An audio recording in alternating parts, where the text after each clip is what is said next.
Hello students, welcome to the social studies Mantra. आज हम लोग क्लास 10th हिस्ट्री चैप्टर 2 जिसका नाम है नेशनलिज्म इन इंडिया, इस चैप्टर का लास्ट पार्ट यानी कि पार्ट 5 कंप्लीट करेंगे। इससे पहले इसके हम लोग 4 पार्ट कंप्लीट कर चुके हैं। लास्ट पार्ट में हमने सिविल डिसोबीडियंस मूवमेंट पढ़ा था। आज इसका नेक्स्ट क्वेश्चन देखेंगे। क्वेश्चन है what are the limits of CDM या फिर सिविल डिसोबीडियंस मूवमेंट। इसको 3 कैटेगरीज में पढ़ना है और पहले जो 2 कैटेगरीज है उसको डिटेल से पढ़ेंगे। लास्ट वाले की आपको सिर्फ हेडिंग याद रखनी है। फर्स्ट है लिमिटेड पार्टिसिपेशन ऑफ दलित। जो दलित क्लास है उसका पार्टिसिपेशन सीडीएम में बहुत ही कम था। इसके अलावा मुस्लिम का भी इसमें पार्टिसिपेशन बहुत कम देखा गया था। और last limited participation of industrial workers. अब इनको डिटेल से पढ़ते हैं। सबसे पहले पढ़ेंगे लिमिटेड पार्टिसिपेशन ऑफ दलित के बारे में। The Congress had ignored the Dalit for fear of offending Sanatanis. Sanatanis कौन है? The conservative high caste Hindus. Congress Sanatanis को सपोर्ट करती थी जिस वजह से दलित को वो इग्नोर कर रही थी। जब ऐसा होने लगा तो गांधी जी को लगा कि जो दलित है, लोअर कास्ट है, इनके सपोर्ट की ज़रूरत है। तब हम लोग देखेंगे क्या स्टेप लिए। So the steps taken by Gandhi ji to improve their condition. Mahatma Gandhi declared that Swaraj would not come for 100 years if untouchability was not eliminated.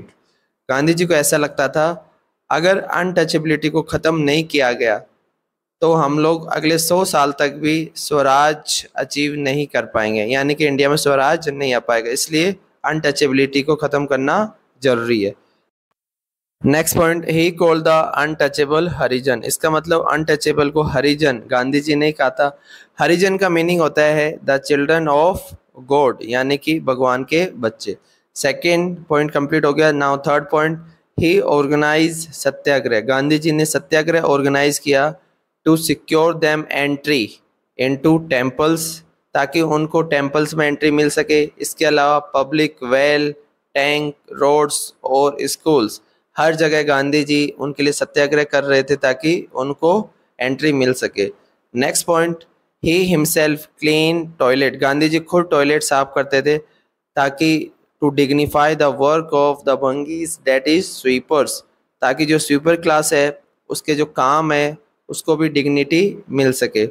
Last point, he persuaded upper caste. Gandhi ji ने upper caste को भी समझाने की कोशिश की ताकि वो अपना जो हार्ट है और जो उनके अंदर उनके लिए जो नफरत है वो ख़त्म हो जाए और चेंज हो जाए उनकी जो थिंकिंग है उनके लिए। नाउ नेक्स्ट, अब देखेंगे reaction of Dalit leaders. Dalit leaders का क्या रिएक्शन था। दे बिगेन ऑर्गेनाइजिंग देमसेल्फ। उन्होंने अपने आप को ऑर्गेनाइज करना स्टार्ट कर दिया और वो डिमांड करने लगे reserve seats in educational institution. So Dalit leader का रिएक्शन ये था कि वो काफ़ी ज़्यादा ऑर्गेनाइज हो गए और रिज़र्व सीट की डिमांड करने लग गए। नेक्स्ट, वो चाहते थे सेपरेट इलेक्टोरेट, अलग से ही अपने लिए सेपरेट इलेक्टोरेट की डिमांड कर रहे थे। That would choose Dalit members for legislative council. और सेपरेट इलेक्टोरेट का मतलब है कि जो दलित की सीट होगी उसके ऊपर कैंडिडेट भी दलित का होगा और जो उसको वोट देगा वो भी दलित का होगा। Next, political empowerment they believe would resolve the problem of their social disabilities. उनको लगा सिर्फ पॉलिटिकल एम्पावरमेंट की मदद से ही जो उनकी सारी प्रॉब्लम है वो सॉल्व की जा सकती है। अब Dalit leaders B R Ambedkar ji के बारे में पढ़ेंगे। Who organize the Dalit into the depress class association. So depress class association किसने बनाई थी? बी आर अम्बेडकर जी ने। और ईयर भी याद रखना आपको 1930s।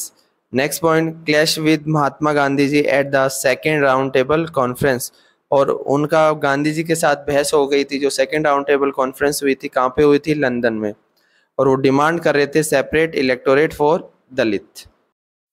नेक्स्ट टॉपिक हम लोग देखेंगे provision of Poona pact. Poona pact की मेन रीज़न ये था कि जो दलित लीडर्स हैं वो सेपरेट इलेक्टोरेट की डिमांड कर रहे थे। और इसके अलावा जो ब्रिटिश गवर्नमेंट है वो भी अनाउंस कर चुकी थी कि दलित को सेपरेट इलेक्टोरेट प्रोवाइड किया जाएगा। इसके अगेंस्ट गांधी जी प्रोटेस्ट कर रहे थे आपको याद रखना है पूना पैक्ट कब हुआ था, सितंबर 1932, और किसके बीच में हुआ था, महात्मा गांधी जी एंड B.R. अम्बेडकर। अब इसके प्रोविजन पढ़ लेते हैं। It gave the depress class reserve seat. पहला पॉइंट आपको याद रखना है कि जो डिप्रेस क्लास यानी कि शेड्यूल कास्ट, इनको रिजर्व सीट पूना पैक्ट ने प्रोवाइड की। और second point, they were to be voted in by the general electorate, और उनका जो वोटेड किया जाएगा, चुनाव होगा, वो जनरल इलेक्टोरेट के द्वारा होगा, ना कि सेपरेट इलेक्टोरेट। जो सेपरेट इलेक्टोरेट की डिमांड थी उसको डिनाइड कर दिया गया था। ये कुछ बेसिक पॉइंट है जो आपको याद रखने हैं। नाउ नेक्स्ट हम लोग पढ़ेंगे नॉन पार्टिसिपेशन ऑफ मुस्लिम, या फिर बोल सकते हैं लिमिटेड पार्टिसिपेशन ऑफ मुस्लिम के बारे में। पहले जानते हैं कि क्या रीज़न था कि उनका पार्टिसिपेशन इतना कम क्यों था। सबसे पहला पॉइंट, फेल एलिनेटेड, यानी कि उनको कांग्रेस से परायापन लगने लग गया था, उनको लगता था कि वो अलग हैं उनसे। After the decline of non cooperation खिलाफत मूवमेंट, यानी कि जब 1920 से लेकर 22 तक NCM और खिलाफत मूवमेंट चला था, उसके बाद जो मुस्लिम है उसका बहुत सारा जो लार्ज अमाउंट में लोग हैं वो कांग्रेस से अलग होना स्टार्ट हो गए, बिकॉज कांग्रेस एसोसिएट हो चुकी थी विद हिंदू ऑर्गेनाइजेशन, जिस वजह से वो कांग्रेस से दूरी बनाना स्टार्ट कर दिया था। So from the mid 1920s, the Congress came to be more visibly associated with the openly Hindu religious nationalist group, जैसे हिंदू महासभा। कांग्रेस ज़्यादा क्लोज होती गई किसके साथ, हिंदू महासभा से, जिस वजह से जो मुस्लिम है वो कांग्रेस से दूर होना स्टार्ट हो गए। नाउ नेक्स्ट, कम्युनल क्लैसेस, यानी कि आपस में हिंदू और मुस्लिम के बीच में काफ़ी ज़्यादा झगड़े होना स्टार्ट हो गए थे। As relation between Hindu and Muslim version, इसका मतलब इनके बीच में जो रिलेशन है वो ज़्यादा खराब हो गए। Each community organised religious procession with militant fervour, provoking Hindu Muslim communal clashes, और इसके अलावा इनके बीच में दंगे और ज़्यादा इंक्रीज हो चुके थे। नाउ नेक्स्ट, 1927 एफर्ट्स वर फोर्ज्ड। 1927 में मुस्लिम ने कोशिश की थी बट वो फेल हो गई थी। अब यही जानेंगे डिटेल से कि वो फेल कैसे हुई। The Congress and the Muslim League made effort to renegotiate, यानी कि उन्होंने दोबारा से बातचीत करनी स्टार्ट की एंड अलायंस, गठबंधन बनाने की कोशिश की। And in 1927 it appeared that such A unity could be forge, लेकिन ऐसा लगा ये सब कुछ नकली है, ये दिखावा है। The important difference were over the question of representation in the future assemblies, और जो मेन इनके बीच में जो क्वेश्चन था वो ये था कि जब भी फ्यूचर असेंबलीज बनेगी तब उसमें कितना रिप्रेजेंटेशन हिंदू को दिया जाएगा, कितना मुस्लिम को। Hindu Mahasabha oppose their demand. अब पढ़ते हैं हिंदू महासभा ने उनकी डिमांड को कैसे अपोज किया। Mohammad Ali Jinnah was willing to give up the demand for separate electorate. 1927 के टाइम पर मोहम्मद अली जिन्ना जब कांग्रेस के साथ रीनेगोशिएट कर रहे थे तब वो सेपरेट इलेक्टोरेट की डिमांड को भी गिव अप कर रहे थे, लेकिन वो इसके बदले में और डिमांड कर रहे थे। उनकी फर्स्ट डिमांड थी reserve seat in central assembly, वो सेंट्रल असेंबली में रिजर्व सीट की डिमांड कर रहे थे। इसके अलावा representation in proportion to population, यानी पॉपुलेशन के अकॉर्डिंग रिप्रेजेंटेशन होना चाहिए इन मुस्लिम डोमिनेटेड प्रोविंस। इसमें दो प्रोविंस आती है बेसिकली, बंगाल एंड पंजाब। इन दो मुस्लिम प्रोविंस में वो चाह रहे थे कि उनकी जो पॉपुलेशन है उसके अकॉर्डिंग रिप्रेजेंटेशन होना चाहिए। But all hope of resolving the issue at the all party conference, आपको याद रखना ऑल पार्टी कॉन्फ्रेंस जिसमें सारी पार्टी पार्टिसिपेट कर रही थी, in 1928 disappear when M.R. Jaikar of Hindu Mahasabha strongly opposed। इस ऑल पार्टी कॉन्फ्रेंस में हिंदू महासभा के M.R. जयकार ने उनकी पूरी डिमांड को स्ट्रांगली अपोज कर दिया, जिस वजह से इनके बीच में सहमति नहीं हो सकी। नाउ कुछ और रीजन भी थे। स्टेटस ऑफ माइनॉरिटी, कुछ मुस्लिम लीडर्स को ये डर लग रहा था कि उनको as a status of minority मिलेगा within India. Next, culture and identity. They fear that, उनको ऐसा डर लगता था कि the culture and identity of minorities would be submerge, यानी कि उनकी आइडेंटिटीज, उनका कल्चर सब सबमर्ज हो जाएगा under the domination of Hindu majority, क्योंकि हिंदू की पॉपुलेशन ज़्यादा है। सो जिस वजह से उनका डोमिनेशन रहेगा और उनका जो भी आइडेंटिटीज़ है और कल्चर है वो उसी में ही सबमर्ज हो जाएगा। जिस वजह से हम लोग देख सकते हैं कि जो मुस्लिम है उसने सेकंड जो गांधी जी का जो बड़ा मूवमेंट था CDM, उसमें पार्टिसिपेट नहीं किया था। नाउ नेक्स्ट क्वेश्चन देखते हैं। Explain the major factors which promoted the sense of nationalism in India. आपको बताना है ऐसे कौन से मेजर फैक्टर्स थे जिससे इंडिया में नेशनलिज्म की फीलिंग क्रिएट हुई। सबसे पहला रीज़न आता है यूनाइटेड स्ट्रगल। इसका मतलब जब सब लोग एक साथ मिलकर ब्रिटिशर के अगेंस्ट स्ट्रगल किया तब नेशनलिज्म की फीलिंग क्रिएट हुई। So this sense of collective belonging came partly through the experience of United struggle. इसका मतलब during freedom struggle. Next point, cultural processes. जो भी कल्चरल प्रोसेसेस होता है उससे भी नेशनल जो एक्टिविटीज़ है वो बढ़ जाती है और लोगों में नेशनलिज्म क्रिएट होता है। So there were also a variety of cultural processes through which nationalism capture people's imagination. अब इसमें कल्चरल प्रोसेसेस में क्या आता है, हिस्ट्री, फिक्शन, इसके अलावा फोकलोर या फोक सॉन्ग, पॉपुलर जो भी प्रिंट है, सिंबल है, all play A part in the making of nationalism. ये सब इम्पोर्टेंट है नेशनलिज्म क्रिएट करने के लिए। नेक्स्ट पॉइंट इसी में आता है कॉमन आइडेंटिटी, और कॉमन आइडेंटिटी के लिए यूज़ किया गया था image of Bharat Mata. So the identity of the nation is most often symbolise in a figure or image. किसी भी देश की जो आइडेंटिटी है उसको एक फिगर या फिर इमेज में सिम्बलाइज किया जाता है। This helps create an image with which people can identify the nation, और इस इमेज की मदद से लोग अपने देश को आसानी से आइडेंटिफाई कर सकते हैं। नाउ नेक्स्ट इसी में देखते हैं the identity of India came to be visually associated with the image of Bharat Mata. अब भारत माता के बारे में जानेंगे।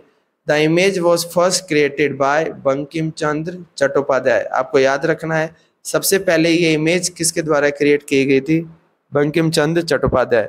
इन the 1870s he wrote Vande Mataram, और ये भी आपको याद रखना है वंदे मातरम किसने लिखा था, बंकिम चंद्र चट्टोपाध्याय, और उनको बंकिम चंद्र चटर्जी भी कहते हैं।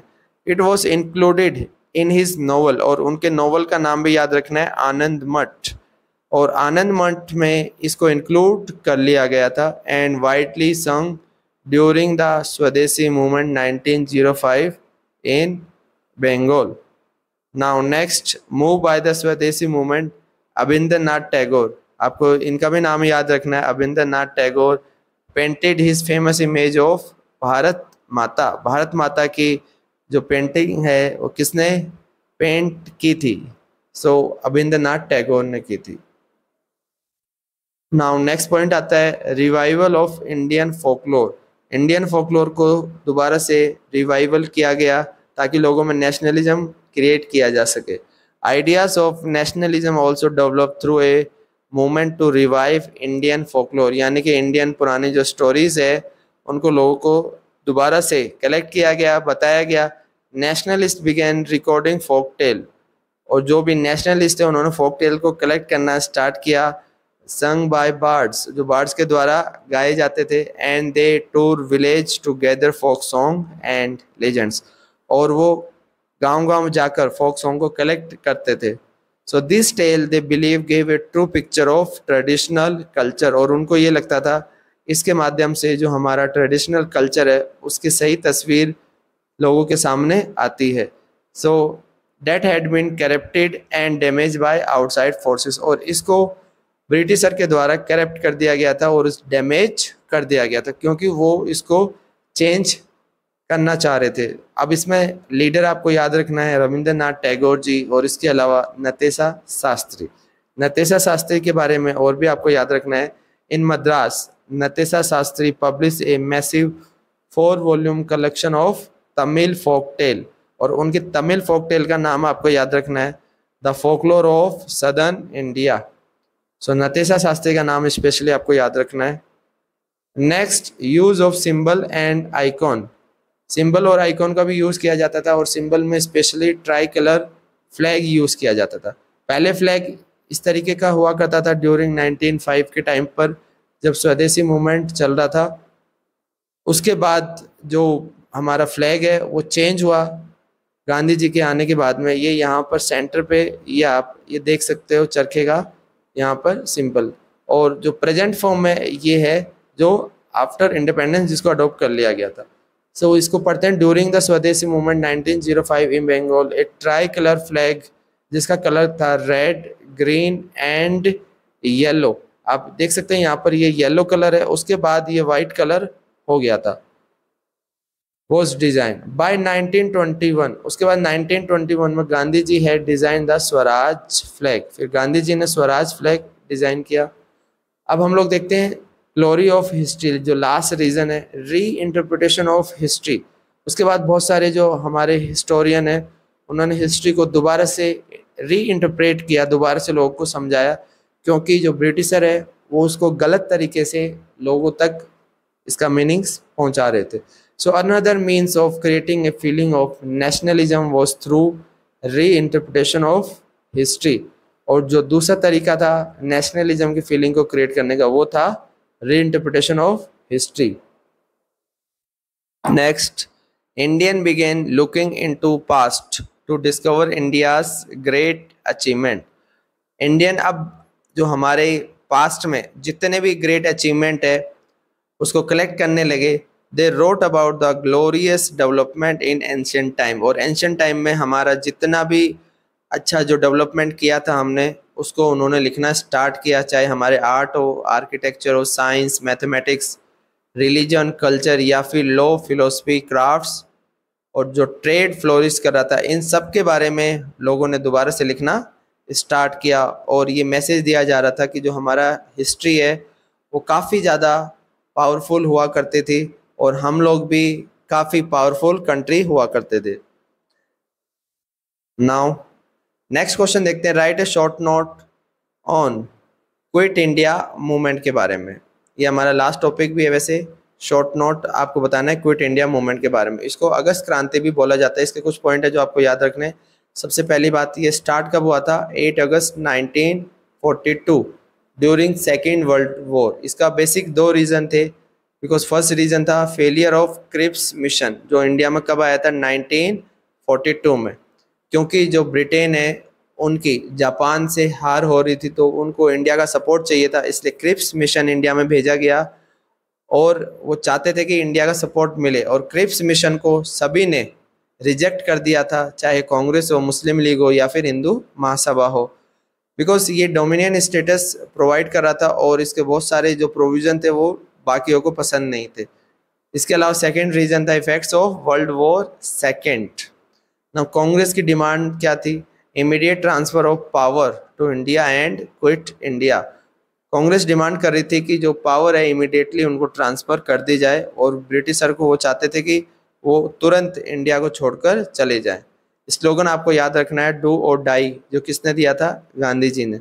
और इसके अलावा कुछ जो नए लीडर्स जो उस समय काफ़ी फेमस हुए, जयप्रकाश नारायण, अरुणा आशफ अली, और इसके अलावा राम मनोहर लोहिया, ये जो लीडर एसोसिएटेड है क्विट इंडिया मूवमेंट से। आपको इस सारे लीडर का नाम भी याद रखना है। नाउ अब देख लेते हैं हम लोग अपना जो लास्ट क्वेश्चन है, difference between NCM and CDM के बारे में। सबसे पहला डिफरेंस लॉन्च ईयर देखेंगे। एनसीएम लॉन्च किया गया था 1921 में और सीडीएम लॉन्च किया गया था 1930s में।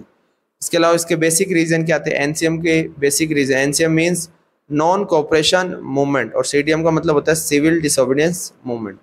सबसे पहले देखते हैं एनसीएम के क्या रीजन थे। पहला रीजन था रोलेट एक्ट, जो हमने देखा था 1919 में आया था। इसके अलावा जलियांवाला बाग जो हत्याकांड हुआ था, ये भी एक रीजन था, और खिलाफत इशू भी इसमें इंक्लूड कर सकते हैं। सीडीएम के बेसिक जो रीजन थे वो थे rejection of 11 demand of Gandhi ji. Gandhi ji ने 11 डिमांड रखी थी लॉर्ड इरविन के सामने, बट सभी डिमांड को रिजेक्ट कर दिया गया था। नेक्स्ट, 1929 में साइमन कमीशन जो आया था उसको लोगों ने पसंद नहीं किया था, फेलियर ऑफ साइमन कमीशन। और नेक्स्ट ग्रेट इकोनॉमिक डिप्रेशन जो 1929 में हुआ था, ग्रेट इकोनॉमिक डिप्रेशन, इससे भी काफ़ी ज़्यादा इम्पैक्ट हुआ था इंडिया में। सो ये बेसिक रीज़न थे। मीनिंग देख लेते हैं। नॉन कोऑपरेशन मूवमेंट का मतलब होता है नॉट टू कोऑपरेट, इसका मतलब कोऑपरेट नहीं करना। और सीडीएम का मतलब होता है कि कोऑपरेट भी नहीं करना एंड ब्रेक द लॉ, इसका मतलब जो भी लॉ है उनको ब्रेक करना है। अब हम लोग देखेंगे नॉन कोऑपरेशन मूवमेंट को विड्रॉ क्यों किया गया था। Due to Chauri Chaura incident in 1922, ये हुई थी 5 फरवरी को, चौरी चौरा इंसिडेंट, जिसके बाद गांधी जी ने नॉन कोऑपरेशन मूवमेंट को विड्रॉ कर लिया था। इसके अलावा जो सीडीएम है, सीडीएम को गांधी इरविन पैक्ट की वजह से विड्रॉ किया गया था और ये हुआ था 5 मार्च 1931। नाउ अब हम लोग देखते हैं मुस्लिम और वुमेन का पार्टिसिपेशन किस में ज़्यादा था और किस में कम था। मुस्लिम का जो मैक्सिमम पार्टिसिपेशन था वो था एनसीएम में, बिकॉज उस समय खिलाफत इशू था जिस वजह से। लेकिन हम लोग देख चुके हैं लिमिटेशन ऑफ सीडीएम में कि जो मुस्लिम है उसका काफ़ी कम पार्टिसिपेशन था सीडीएम में, बिकॉज बहुत सारे रीज़न थे जो हमने जाने थे। इसके अलावा वुमेन का पार्टिसिपेशन एनसीएम के टाइम पर कम था, बट सीडीएम के टाइम पर इनका पार्टिसिपेशन मैक्सिमम पार्टिसिपेशन था। सो स्टूडेंट, इस तरीके से ये चैप्टर हमने आज कंप्लीट कर लिया है। इस चैप्टर की पीडीएफ आपको जल्दी प्रोवाइड कर दी जाएगी। अगर कोई आपको डाउट है तो प्लीज़ आप मुझे शेयर कर सकते हैं और इस वीडियो को कोशिश करो आप ज़्यादा से ज़्यादा आपके फ्रेंड्स रिलेटिव में शेयर करो। Thank you students.